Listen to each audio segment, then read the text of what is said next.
In the last couple days at the World Under-20 Championships, we've seen an unexpected Under-20 world record. Watch the clock, it's quick! Tate Taylor prove himself as the greatest junior sprinter of all time, as well as me embarrass myself, and Quincy Wilson get his throne yanked out from beneath him.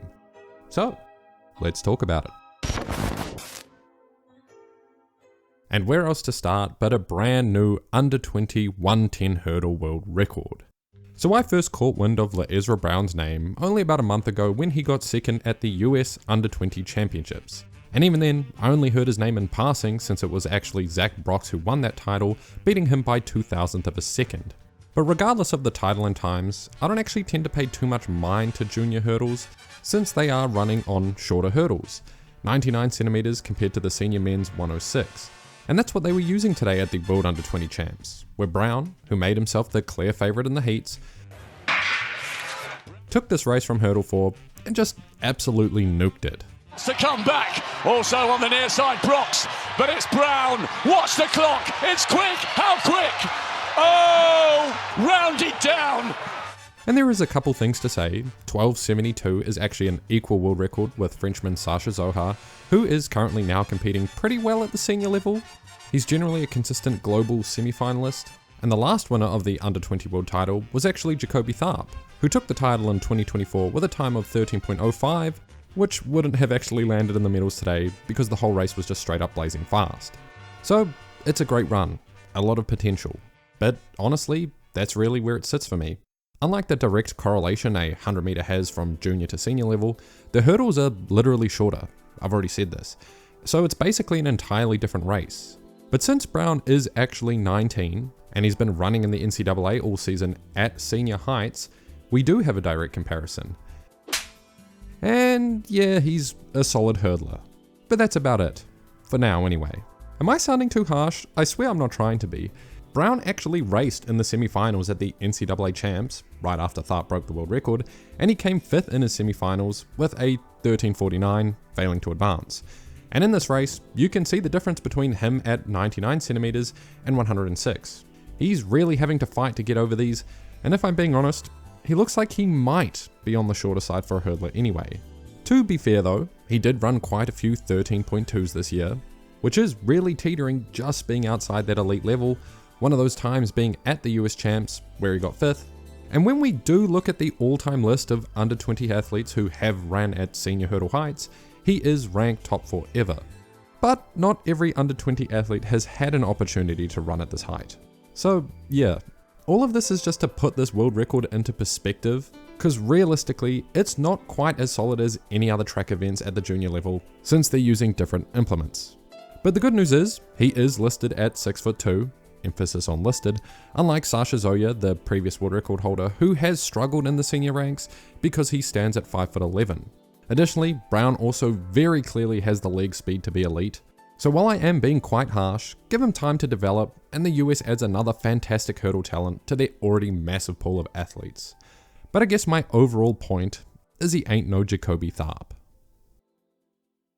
Alright, 200 time. Heading in, Tate Taylor's semi-final didn't look super convincing. It looked like the rounds might have run him ragged, but thankfully that wasn't the case at all. Away, Taylor okay.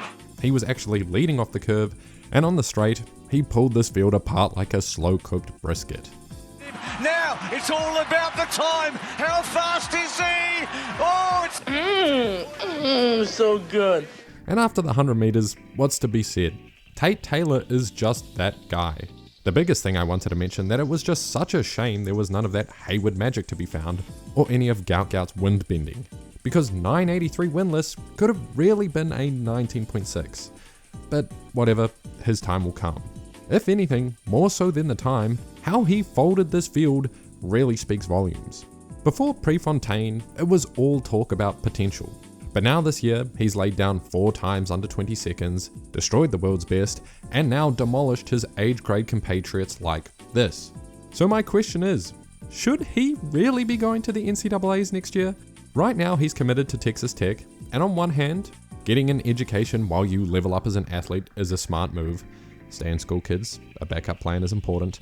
But knowing how brutal the NCAA system can be, just look at Maurice Gleaton, who was legitimately rivaling him last season, who was out this whole year with injury, and considering he's basically medal ready, maybe a year in the NCAA will be good. Also, last video I loosely mentioned how he's the greatest junior athlete over both the 100 and 200 combined, so I did some addition, combining the best junior athletes to double, and yeah, it's pretty clear he's the best since Gout has a lack of consistency. Tate Taylor is a talent we literally haven't seen before, and you know he wasn't even trying since he was still wearing his glasses. But as for the rest of this year, I do assume this was probably his peak. I could be wrong, but I think whatever else he runs for the year might just be him trying to hang on to his form. And yeah, then there was the women's. My bad. Me and Maxwell won the 200, meaning Texas won all the short sprints at the Under 20 World Championship. Kind of crazy. And it went the opposite to how I saw it going. Douglas got ran ragged by the rounds. Ah well, whatever. Either way, both of them are fantastic talents, here are their PRs, and why I believed in Douglas so much. Although, while I'm here, I do feel like some people might have let slip just how good this time was.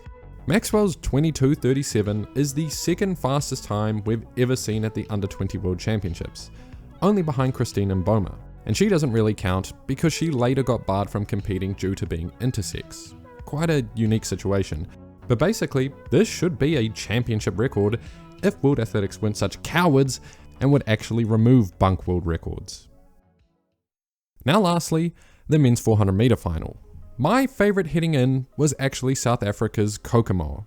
Now that's a difficult name to say. He ran incredibly well at World Relays, and in the semi-finals, he easily looked the best of the three. He cruised it home from 30 meters out into a 45-second low, while Wilson and Deleon looked a little more strained. And truly, the race was absolutely thrilling.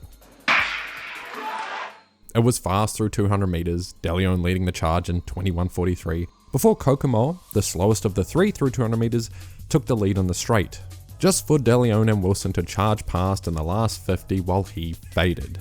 What a finish! It's Deleon from Wilson and Kokomo. And again, in real time, I cannot emphasize just how thrilling this race was. The time was a blistering 44:47, a championship record, and it's the first time all three medalists at the World Under 20 Championships have all gone under 45 seconds. Over the last couple years, Quincy has been leading the charge at the junior level, and he's already an incredible talent alone. But now, we've basically got three of him. Deleon and Wilson specifically been a great rivalry, going head to head 3 times this year, and it going 2-1 in the favour of Deleon. Quincy first winning at US High School Indoors by a bee's dick, but then Deleon coming back for revenge, winning at High School Outdoors, and now following up with a second win at World Under 20s.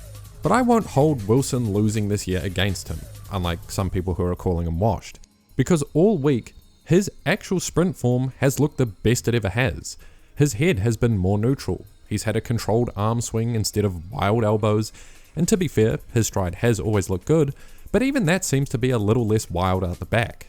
So thinking back, I don't actually think I've said it yet, but huge congrats to Deleon. He's had a huge breakout year and is a massive emerging talent.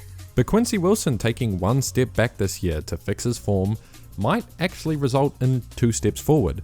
This has been his slowest year in 2 years, but I truly do think it was a necessary change for his future.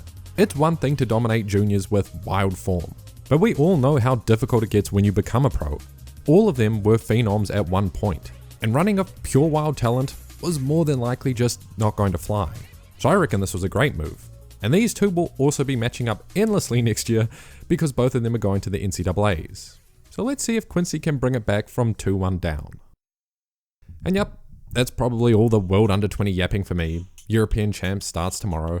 And man, I gotta be honest, I really want to talk about some field events. The channel's been in a weird spot because of the strike, so I haven't been talking about as much as I've wanted to. And low-key, the Under 20 high jump and long jump let me down a little bit. We had 2 8.3 meter long jumpers who didn't quite hit 8 meters this year, and the Algerian high jumper Ayachi won the high jump limping. Dude was not in form at all. So yeah, see you next time.